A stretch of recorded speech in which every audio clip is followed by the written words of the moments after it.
दोस्तों, आज की हमारी कहानी एक ऐसे कल्ट के बारे में है जिसमें रहने वाले लोग एक अलग ही दुनिया में रहते हैं और उनका बाहरी दुनिया से कोई कनेक्शन नहीं है। बाहर की दुनिया में क्या चल रहा है इन लोगों को पता ही नहीं है। इस कल्ट को देखने पर हमें पता चलता है कि इस कल्ट के अंदर सभी महिलाएं हैं और बस एक ही मर्द है जो इन सभी महिलाओं का लीडर है। इस आदमी का नाम शेफर्ड है और इस कल्ट की सभी महिलाएं शेफर्ड को अपना भगवान मानती है, क्योंकि मुश्किल समय में शेफर्ड ने ही इन महिलाओं की मदद की थी। इस कल्ट की सभी महिलाएं दो ग्रुप में बंटी होती हैं, जिनमें आधी महिलाएं शेफर्ड की बीवियां हैं और आधी उसकी बेटियां। इन महिलाओं को बहुत ज्यादा डिसिप्लिन सिखाया जाता है ताकि कोई भी शेफर्ड की बात का इनकार न कर सके। महिलाओं को देखने पर पता चलता है कि उनकी लाइफ बहुत ही सिंपल है और इन्हें ऐसे ही रहना पसंद भी है, क्योंकि इन्हें शुरू से यही सब सिखाया गया है। इस कल्ट में रहने के बहुत सारे रूल्स भी थे जो शेफर्ड ने ही बनाए थे और उनको स्ट्रिक्टली फॉलो भी कराया जाता था। जैसे कि अगर इस कल्ट में कोई भी महिला बीमार हो जाती है तब उसे हॉस्पिटल जाने की परमिशन नहीं थी, बल्कि उसका यहीं पर रहकर इलाज किया जाता है। और इन महिलाओं को आपस में भी ज्यादा बात करने की परमिशन नहीं थी। अगर इन्हें कोई भी बात को कहना होता है तब ये उस बात को शेफर्ड से ही कह सकती हैं। इन महिलाओं को अपनी इस लाइफ से कोई परेशानी नहीं है, क्योंकि शेफर्ड से पहले इन महिलाओं ने इससे भी खराब जिंदगी को देखा है और इसलिए इनको लगता है कि शेफर्ड ही इनको एक अच्छी जिंदगी दे सकता है। अब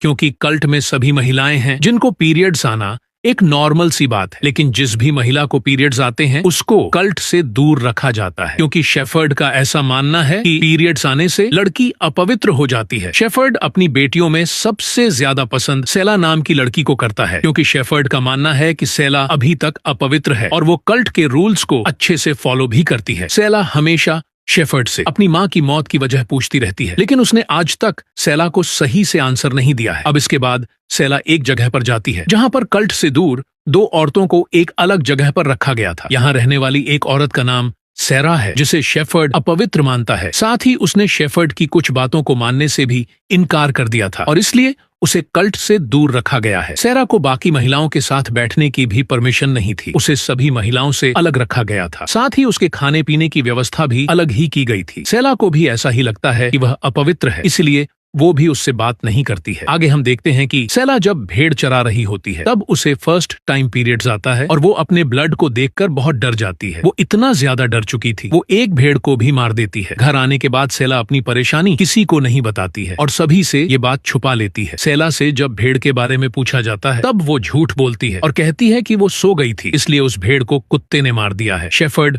उससे कुछ नहीं कहता है, क्योंकि वो अपनी बेटियों में सबसे ज्यादा प्यार उसी को करता है। रात को यहाँ पर पुलिस आती है और वह शेफर्ड को वार्न करने लगती है कि तुमने इस जगह पर कब्जा किया हुआ है और अगर तुम इस जगह को छोड़कर नहीं जाते हो तब हम सभी को अरेस्ट कर लेंगे।